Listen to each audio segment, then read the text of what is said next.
Hello, everybody. This is Chris Jerome with the Radical Independent, and I'm here with Sarah Zabel, independent for U.S. Congress in Idaho's first congressional district. And Sarah, glad to have you. Thank you. Glad to be here. So I came across your name in it's a group called Independent Veterans of America, and they endorsed you. But that's where I came across your name, and we'll talk about your campaign and stuff. But before we get into that, could you give a little bit about your background? Yeah, before you got. Yeah. Yes, like you said, independent veteran. I joined the Air Force I became a cadet at the Air Force Academy back in 1983. When I graduated and was commissioned in 87, and then I served 31 years in the Air Force, a little over 31 years, and I retired as a Major General in 2018.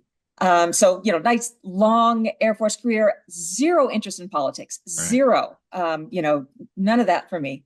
After I retired, I moved over here to Idaho. I researched and wrote a book that I self-published. I worked for Rand Corporation for a bit, but through all that, I could not divorce my life from the political situation in the country anymore.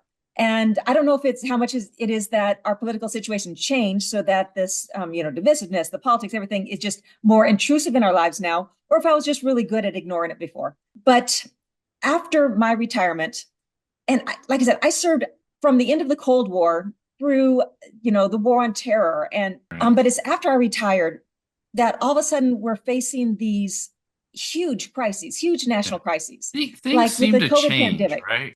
Yeah. Things So just seem to change. more than a million citizens died in the COVID pandemic. All I could do was keep myself, and I was looking after my dad. He was 90 in his 90s and, suffering from dementia. So I kept myself and my dad from getting sick. And that's like all I could do. Now we are looking at these other upcoming crises. And some of it is sort of like a crisis of politics and divisiveness, and we cannot seem to get anything done as a country. But the rest of it is we are structurally set up so that right now our debt is going so high that we are looking at a financial crisis. And we're also looking at other crises like Social Security. The trust fund runs out in 6 years. And we're structurally set up so that we're just marching forward into that. And Right. I'm just not, this time, cannot sit by and just try to keep myself out of it. It's like I need to do something and I Yeah. just can't sit aside anymore. Yeah, it seems like as an officer in the military, you kind of had this detached, sort of apolitical, sort of nonpartisan perspective, and that's great. Yeah. I mean, it was a great fit for me because that Yeah. tends to be how I think, anyways. But once you get out, you start seeing things a little bit differently and thinking, "Oh, wow, ooh, geez." And Yeah. And like I've this also stuff talked to a actually lot. matters. Yeah, and I've Yeah. talked to a lot of people where COVID was kind of an eye opener, where kind of a turning point for a lot of people, where they saw some of the things that were going on and were like, "Oh man, things are kind of jumping the rails here a little bit."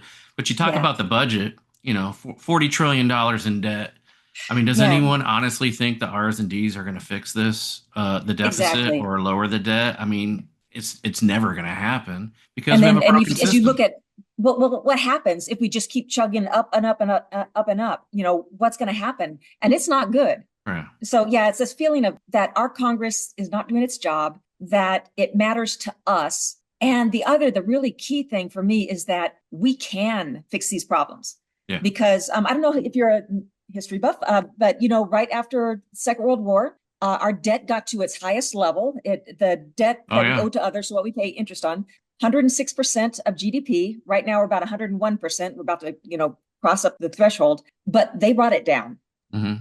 Now they were the greatest generation. We're just a collection of whiny and substandard generations, but they brought it down. So we've Right. done it before. As a country, we got ourselves together, we brought it down. We can So do that again. And we don't have to go whoosh. I mean, we can just like, okay, tuck it under growth of the economy so that we can grow out of this. But we it's can do it. totally possible. The intense partisanship that prevents basically meaningful Yeah. legislative action, it's a petty team sport, right? A lot of branding, position taking, battling the other side's more important than actual legislative accomplishments, and doing what's best for their constituents back home and for the country in general. It's a broken system where short-term partisan wins drive the process. It's not solving Yeah. problems. That's the problem. We're not a problem-solving enterprise anymore. We're seeing the effects of that. So Right. now the person who holds Idaho District 1 now. Oh my God, the name is it Russ Fulcher? Fulcher, Okay. yeah. Yeah. From what I understand, he must be fairly popular. He wins his elections with like 60, 65% or something like that. It seems like a tough battle. I mean, how do you feel about that? Well, so one thing I found in the process of getting on the ballot as an independent, I had to get signatures on a petition, and I had to do that. It was before the end of February. So I held some events, but people didn't know me, so not a lot of people showed up. So I ended up walking the streets of the cities and towns in my Hmm? district and just talking to strangers. And one thing I learned really quick was I walk up to somebody, I say, I'm Sarah Zabel, I'm an independent running for US Congress in our first district. And if I say I'm opposing Fulcher or I'm challenging Fulcher, so often somebody would say, "Oh, I hate him. I don't care anything more about you. I will sign your petition because I hate him." So there's Hmm. this real sense that, yes, he has been reelected by a very clear margin, definitely like plus 45% over the Democratic challenger twice. And I don't remember before that. But it's not because of him, it's because of the party. Yeah. It's also because of the baggage that any Democrat carries, Right. because of the Democratic Right. brand Right. nationally. That's a So he is astonishingly successful and astonishingly unpopular at the same time.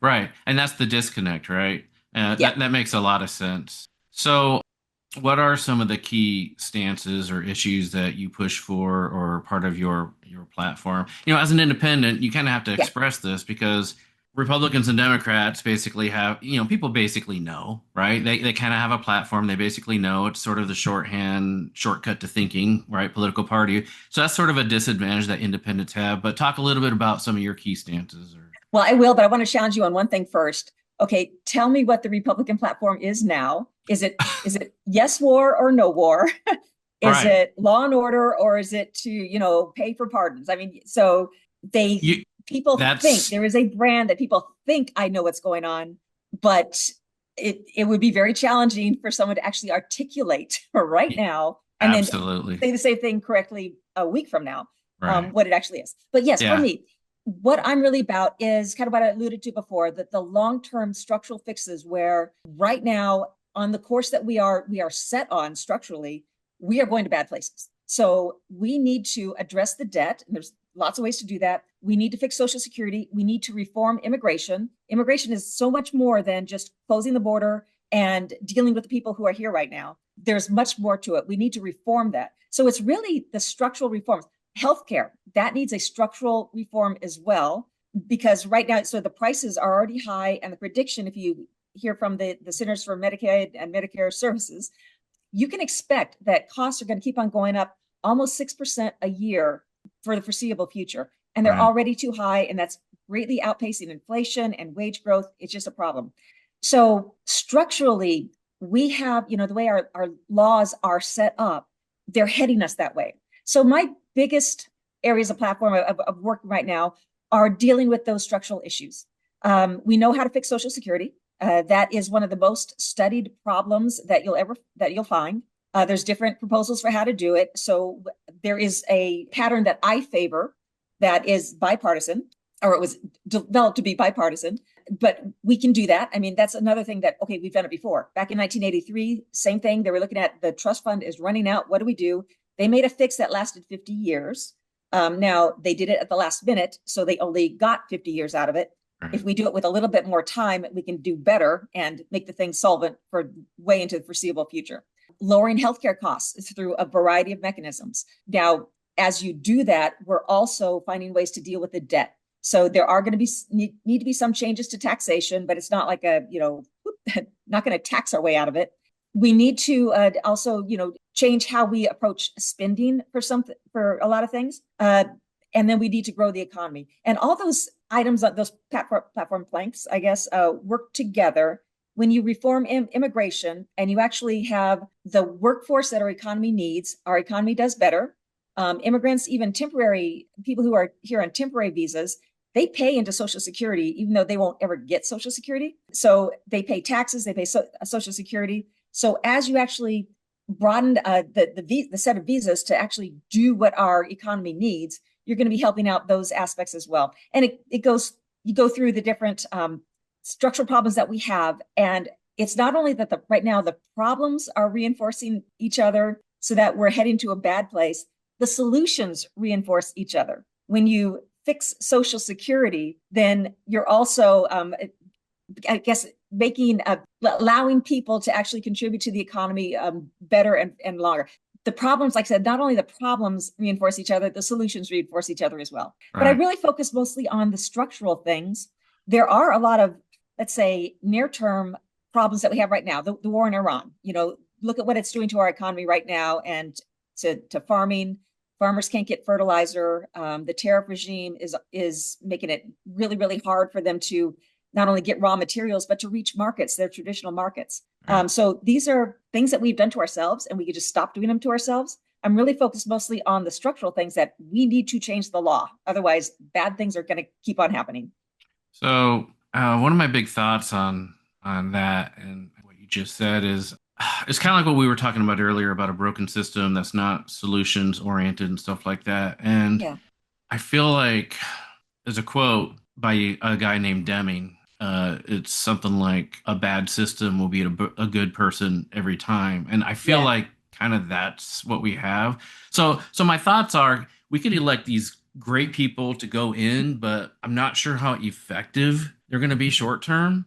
And so what I'm getting into because the radical independence and nonpartisan kind of we don't get into like ideology and kind of public policies like that, but we're into sort of changing the system towards free, fair, and competitive elections, breaking down the yeah, duopoly and that yeah, sort of thing. So as an independent, I feel like it's our best interest to make election reform a top priority. Do you have any thoughts or ideas about how we can sort of any election reforms that you favor or or some ideas that you've been thinking about in terms of getting more independence in, kind of breaking down that partisan power yeah. control that the duopoly has over elections and government?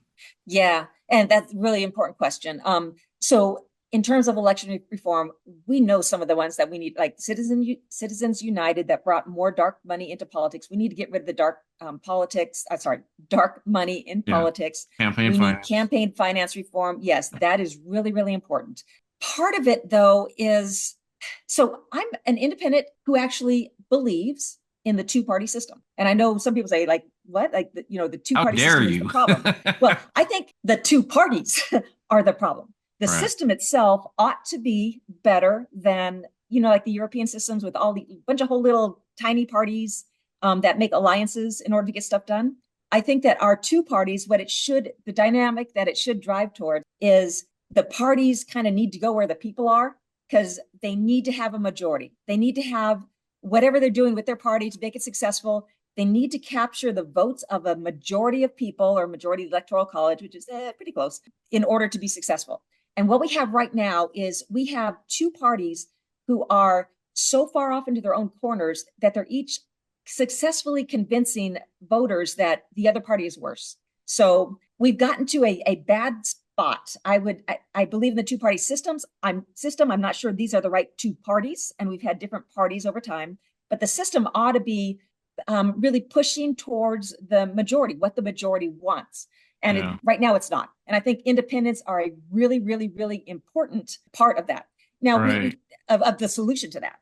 It's like, the pressure relief valve. It's like something's wrong here. And look, so we talked really briefly about the characteristic of this district, the fact that the incumbent has been reelected. He's doing his fourth term now. He's seeking a fifth term, very wide margins. And yet he personally is so unpopular. And his policy positions are even farther to the right than Idaho is. There's the Boise State University does a public policy survey every year. So they can say, here's where the majority of Idaho is. And this guy, his policies are off to the right. So how is it that our party system produces that result where the people of Idaho actively get something that they do not want and year after year after year successfully? So incumbency, they say, is like 95%, Yeah. whereas satisfaction with Congress is like either 10 or 12% right Yeah. now. I mean, Yeah. so how does that happen? And so we need reforms to that. Yes, the campaign financing, very important, and that is very reformable. I mean, that is something in law. We know how to fix it. We can do it right away. The Yeah. harder thing for me is how do you fix the primaries? I think we need a very significant primary reform because, again, look at the results. So our candidate, who, like I said, is unpopular, he had two challengers in his primaries. I'd say most of the people in this district never knew those challengers existed. Yeah. So it was it was impossible for them, and they were both more aligned with Idaho's positions and values than the incumbent is. Yeah. They could not get any traction whatsoever. And You then you look see, at you see Texas that at a the Senate lot, race. yeah, across the country Yeah. where a lot of races are basically determined in the primary because it's very Yes. lopsided in the general. And a Yes. lot It's of times very, those primaries are very distorting. So that is a yeah. huge issue. Now my problem is I'm running for federal office, and primaries, they really belong to the states, that like how elections are done. So how the primaries are organized, it belongs to the parties, to the states. One of my policies or my philosophies is to limited federal government. Federal government should not be interfering on in state matters and things that they don't need to interfere in. So as a candidate for federal office, I cannot advocate getting into state business. But I think that the biggest reforms, the best reforms, the most effective ones, campaign financing, but also the primary system, Yeah. how that's happening. So, what are some of the problems and obstacles that you face as an independent? You're kind of at an inherent disadvantage. Third Yeah. parties and independents, especially, often have harsh requirements and just a lot of hurdles to jump through. Elaborate kind of a little bit on the uphill battle for as an independent. Was ballot access easy and fair? Anything like that? Yeah. So for me, it was. I only had to get 500 names, 500 good signatures. So, Right. you need more because Wow. a lot of them aren't good. Not bad. I have a friend, fellow independent running for Congress in Montana, and he had to get like 7,000. It was Yeah. based on like a percentage of the number of voters or something like That's that. how It just, Arizona is. Yeah. right. And it's ridiculous. So Yeah. he made a loan from his money to his campaign, a lot, in order to hire professional signature getters, petition signature getters, because there is no way that somebody can get, especially Montana. It's like Idaho. It's huge. Luckily for me, it was fair. Now, but it is very real that the mechanics of the structure of the party system, that really does impact independence. Well, Um, obviously they have a you huge start with infrastructure, tons of money. They've yes, been established. They've been there 175 years. I mean, obviously they're just going to have a huge head start, right? So yeah, money is a big factor. money's a big Obviously. factor. I think that hopefully at least this cycle, we see independents do better, which is to say, win some, win some races. Right now, let's say we're in the early stages where independents become actual viable candidates. So the assumption is that as an independent, the assumption is I'm not a viable candidate. So I have to overcome that hurdle, as well as the money hurdle, the expectation hurdle, because we talk about, okay, yes, a whole lot of people in Idaho identify themselves as Republican, even when the meaning of Republican flip flops wildly. I mean, this is not an evolution. This is just a wild flip flop. What's going on right now? But there's still that mental alignment, brand, There's a lot of expectation. tribalism there where they're just, Yeah, that's the label and that's what I am, regardless of whatever how the yeah, platform morphs. right, right. And so there's expectation, there's structure, there's money. There is a lot to overcome. And like I said, I think it'll take a few independents, actual independents, starting to win. Yeah. Yeah. And as that happens, going back to the other part of the conversation about, okay, what if our system is so messed up? How can a person fix it when it's a person at any, like, especially an independent? They're not just one out of 435 people. They are a very distinct statement from here. It's like we have a million constituents, Right. more than a million constituents in this district, that we do not like what these parties are giving us. So it is a very, first of all, sharply worded message to the parties that they need to go to where the people are, because they can be replaced, frankly. And then you also have a situation where no matter what happens, I think the common expectation is that it will probably be a Democratic House, but not by much. And right now it's a Republican House, but by very little. So every vote now counts more. Everybody who could be looked at as, not a guaranteed vote, but somebody I have to work for, Yeah. that's influence. Yeah. That's Taking an the voters ability for to granted. change. Yeah. Yeah. I have a graphic that I show on my page every once in a while, basically kind of this visual that the impact a small group of independents can have is Yeah. huge because if neither side really has a majority, they have to appeal to that reasonable independent group Yeah. that, And even yeah, with the small majority, because they're going to lose some of their extreme edges just yeah, for whatever yeah, reason. So definitely. it makes the individual who must be persuaded so much more influential. Yeah, definitely. Well, Sarah, good luck. We need more independents out there to send a message, and in my mind, break down the duopoly somewhat. I just think they Yeah. have an outsized power. But people can learn more at is it zabelforcongress.com? Yes, it is. Thank And you. I'll put that in the description. Sarah, thanks for being on. Appreciate it. Thank you, Chris.